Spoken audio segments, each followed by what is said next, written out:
Praise అలాడ్ everyone, shalom to you. మన ప్రభువైన యేసుక్రీస్తు నామములో మీ అందరికీ శుభాభివందనములు. ఈరోజు ఎవరైతే birthdays and marriage anniversaries special days celebrate చేసుకుంటున్న వాళ్ళందరికీ కూడా దేవుని దీవెనలు మెండుగా మీకు కలుగును కాక. అండ్ మనందరి తరపున కూడా మీకు శుభాకాంక్షలు. ఈరోజు జీవాహారము కీర్తనలు 51వ కీర్తన 1వ వచనము. దేవా, నీ కృప చొప్పున నన్ను కరుణింపుము, నీ వాత్సల్య బాహుల్యము చొప్పున నా అతిక్రమములను తుడిచివేయుము. Psalms chapter 51 verse 1. Have mercy upon me, O God, according to the loving kindness, according to the multitude of the tender mercies, blot out my transgressions. Amen. Hallelujah. ప్రియ సహోదరి సహోదరులారా, ఆయన వాత్సల్యము మన పట్ల ఎప్పుడు ఉండాలని మనం కోరుకుంటాం కదా. ఆ విధంగా ఉండాలంటే మొదట మనము దేవుని సన్నిధిన రిపెంట్ అవ్వాలి. అప్పుడు ఆయన మన అతిక్రమములన్నీ తన కృపతో కృప మాత్రమే మనల్ని క్షమించగలదు. ఎందుకంటే ఆయన కృప మన మీద లేకపోతే మనము అర్హులం కాదు క్షమాపణకు. అందువలన ఆ కృప చేతనే మన అతిక్రమములన్నీ తుడిచివేయాలని మనం కూడా ప్రార్థించాలి. అయితే ఈ ప్రార్థన రాజైన దావీదు గారు చేస్తున్నారు. ఆబ్వియస్లీ మీ అందరికీ తెలిసే ఉంటుంది ఆయన ఏ విషయంలో దేవుణ్ణి ఈ విధమైన ప్రార్థన ద్వారా క్షమాపణ అడుగుతున్నారు అని. ఊరియా భార్యగా నిండినటువంటి బత్షెబా విషయంలో దావీదు పాపంలో పడిపోయి ఆమెను బలవంతంగా తన భార్యగా చేర్చుకున్నారు. ఊరియాను యుద్ధములో పన్నాగముతో కుయుక్తితో చంపించాడు. ఆ యొక్క 2 నేరముల శిక్ష ఆయన మీద ఉన్నది. అప్పుడు ప్రవక్త ద్వారా దేవుడు హెచ్చరించినప్పుడు దావీదు వెంటనే తన తెప్పును తెలుసుకొని ప్రభు దగ్గర ఎంతగానో కన్నీరు కార్చాడు. ఆయనకు క్షమాపణ అయితే దొరికింది, కానీ తను చేసిన పాపమునకు ఫలితం కూడా అనుభవించవలసి వచ్చింది. మనం కూడా ఈరోజు గుర్తుంచుకోవాల్సింది ఒకటే, ఆయనకు నువ్వు, దావీదు, నేను, ఎవరు కూడా వేరువేరు కాదు, అందరం ఒకటే.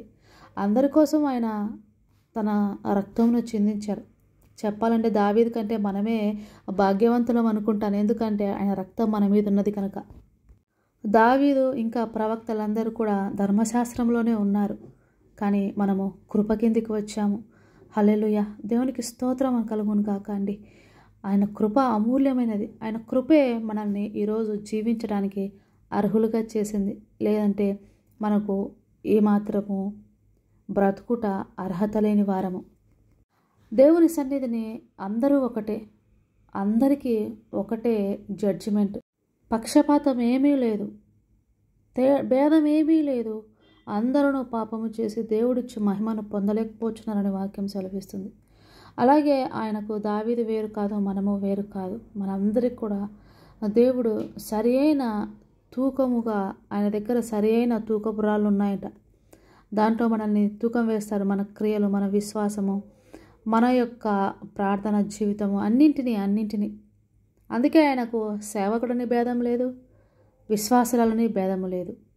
సేవకులకు మరింత శిక్ష.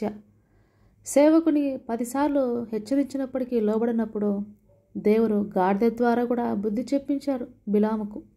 కనుక ఆయన ఏదైనా చేయగల సమర్థుడు. విశ్వాసం ఉంచాలి, దేవుని క్రియల పట్ల భయం ఉండాలి. ఆయన జడ్జిమెంట్ అంటే వణికిపోవాలి మనిషి. చేసిన పాపమునకు దావీదు పశ్చాత్తాపం పొందుకున్నాడు, కానీ శిక్ష అనుభవించాడు. తన బిడ్డను పోగొట్టుకున్నాడు, దేవుని దగ్గర దోషిలా నిలబడ్డాడు. అయినప్పటికీ ప్రభు దగ్గరికి రావడానికి సిగ్గుపడలేదండి. ఆయన గిల్టీగా ఫీల్ అవ్వలేదు. గిల్టీగా ఫీల్ అయ్యి దేవునికి వెనకబడిపోయేవారు చాలామంది ఉంటారండి. ఇప్పుడు మనం చేసిన తప్పుకు గిల్టీగా ఫీల్ అవుతున్నాము అంటే దేవుని సన్నిధికి వచ్చి మనము ప్రాయశ్చిత్తం పొందుకోవాలి. అక్కడ మాత్రమే మనకు స్థానం ఉంది. ఇక ప్రపంచంలో నువ్వు ఎక్కడికి పరిగెత్తిన పాపములకు ప్రాయశ్చిత్తము దొరకదు. ఆయన పాదముల వద్ద మాత్రమే, ఆయన రక్తంలో మాత్రమే మనకు ప్రాయశ్చిత్తం ఉన్నది. కనుక దావీదు పాపక్షమాపణ పొందుకున్నాడు. మరలా ఎప్పుడు కూడా ఆయన చేసిన తప్పు వైపు తిరిగి చూడలేదు. ఇంకెప్పుడు కూడా పాపంలో పడిపోలేదు. దేవుని యందు భయభక్తులు కలిగి జీవించాడు. నీ సింహాసనం మీద రాజు ఉండకుండా మానడు అని వాగ్దానము చేసిన దేవుడు దానిని నెరవేర్చుటకు ఆయనే దిగువచ్చి దావీదు సింహాసనమును అధిష్ఠించి నేటికి ఎన్నటెన్నటికి యుగాయుగములకు రాజుగా ఏలుచున్నాడు మనందరినీ.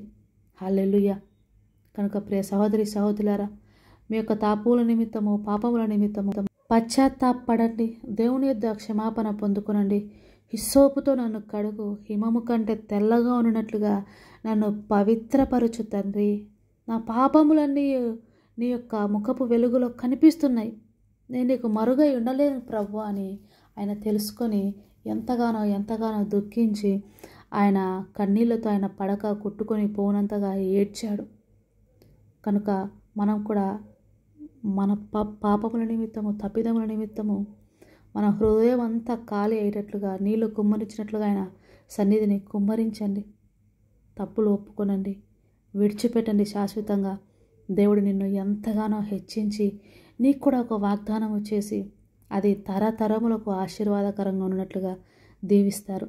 దేవుడి వాక్యాన్ని మీ హృదయంలో స్థిరపరిచి ఆయన కొరకు మిమ్మల్ని అధికముగా ఫలింపజేసుకొను గాక, మీ సంతానాన్ని స్థిరపరచును గాక.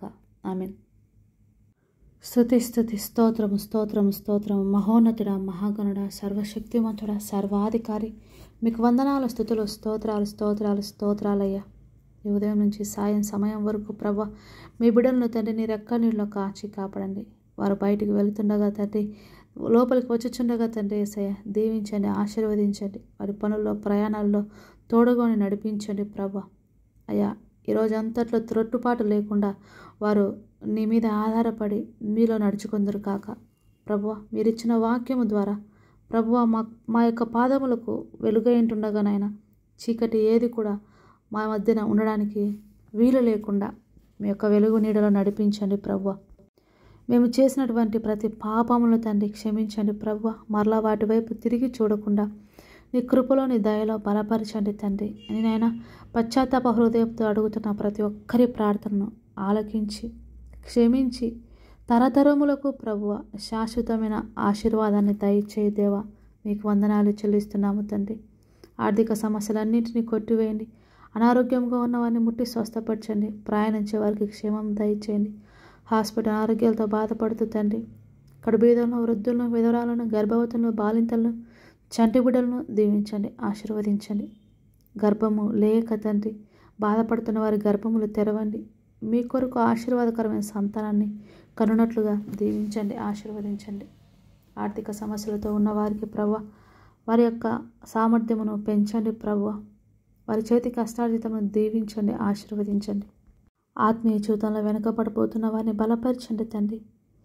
నీ యొక్క సన్నిధిని ఒలివ మొక్కల వల్ల ఎదుగుటకు బలముగా దేవదారు వృక్షముల వలె వేర్లు తన్ని ఫలించుటకు సహాయం చేయండి.